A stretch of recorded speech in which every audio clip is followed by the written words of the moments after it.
What's going on, everybody? And today we're going to be performance reviewing the PG6.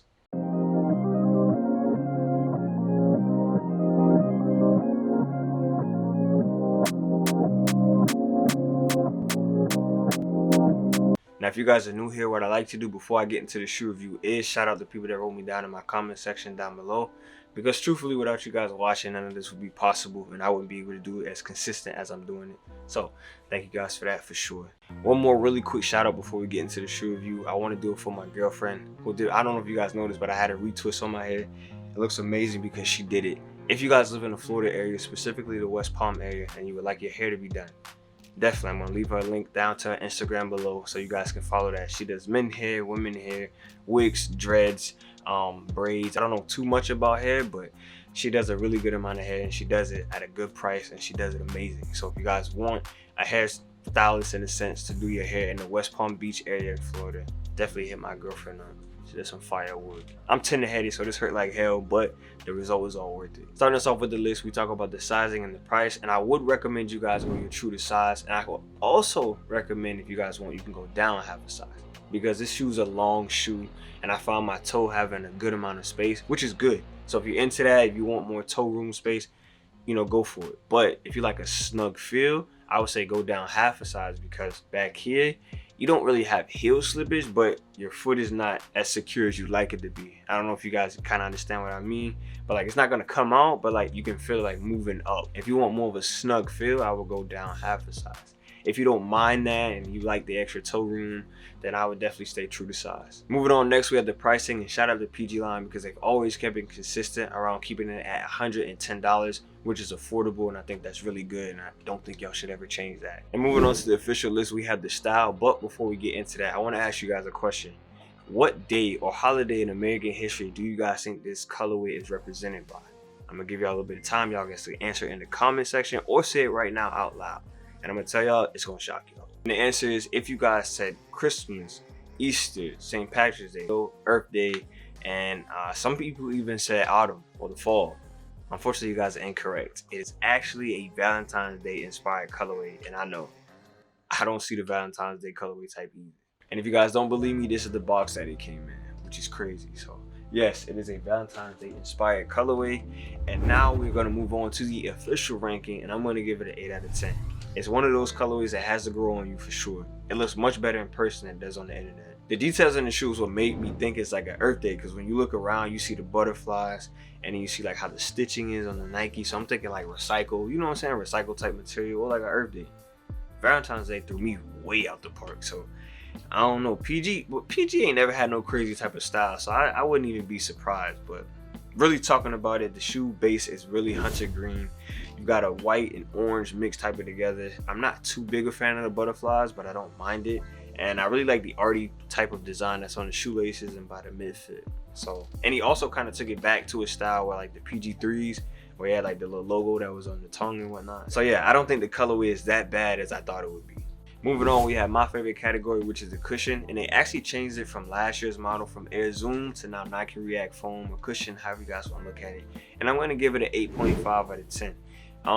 You do sit a little lower in this shoe. I don't know if you guys had the 5s, but if you had the 5s, you were up a little more with the boost. Now you're a little bit lower. Cushion is very soft and responsive to how you like. I felt little impact force when I was landing, which is really good. That's what I'm always looking for, and I know PGs will give me that in their line. That's why I'm already waiting on the 7s. And I know they just came out. Yeah, I don't think the switching cushion was as bad as people were making it to be. I know a lot of us are a fan of Zoom and Strobel, because I am myself, but I knew that Nike React, you know, type of foam isn't that bad. I don't think it's as good as a Zoom, but I don't think this is bad either.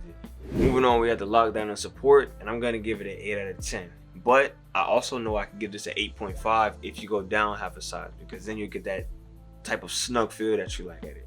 I love the fact that it has padding in the tongue and it has padding around in the back foot. So that just lets me know that when you're making quick cuts like Euros, snatchbacks, spin, step backs, you have some padding there, because there are some shoes that don't pad nothing and it hurts like hell, but these have padding, so I think that's really good. I was trying to get, I don't know if you guys can see it, but there's another lace right there that's empty, and I was trying to put the lace in there to tie it up even tighter, but it gets like mad. It's hard because the hole is a lot smaller than the lacing right here. So be wary of that if you do have the true to size and you want to try and tie it to the max possible. It's kind of annoying, so I just left it alone. And last on our list, we have the traction, and I'm gonna give this an 8 out of 10. Now, be mindful, if you're on a dusty court and one that you normally slip on, I would then give this traction a 7.5 out of 10. Only because you don't hear the squeaks as much. So that just lets me know you do some sliding out instead of just having the shoe actually grip to the ground. Because I tried with this on the dusty court and the good court. In the good court, I had more squeaks and more grip. In the bad court, I kind of slid grip. You guys get what I'm saying? To let you guys know, I don't think you should wear these outside because I'm not too confident in them. If you guys have them and you tried wearing them outside, you know, you can let me know down in the comment section if it was fire. I don't think I would ever put these outside because if I slip or slide inside, well, no, that's not necessarily true because there's been some shoes that have no grip inside, but outside they have like amazing grip. So maybe one day I'll try these outside and let you guys know. But for the most part, these not touching regular concrete at all. Saving the best for last, we have the tier ranking, and I'm gonna give this shoe an A rank. Now let me quickly explain how I do my ranking because I've had people ask me how do I do it. Obviously, I put the performance review numbers in the shoe and calculate those and put those to the side. But I also do everything around the shoe, as in marketability, sales, price, expectations, all that. I put everything into account as well as the performance review and then tier it as well. Because you can't just, I don't think you can just do performance review and then like put it in like an A tier because some people might not know about the shoe. So it's all about how you market it, how you sell it, the budget around it, because a shoe could be really good, but you're not gonna pay for a shoe that's $250. That's A rank. Not most of us. I'm not. So yeah, it just touches on how I do the rankings because a good amount of people didn't like how I did the GT jump. I've had comments and in person, people like, what? That's crazy. But like I tell people, your foot is not my foot.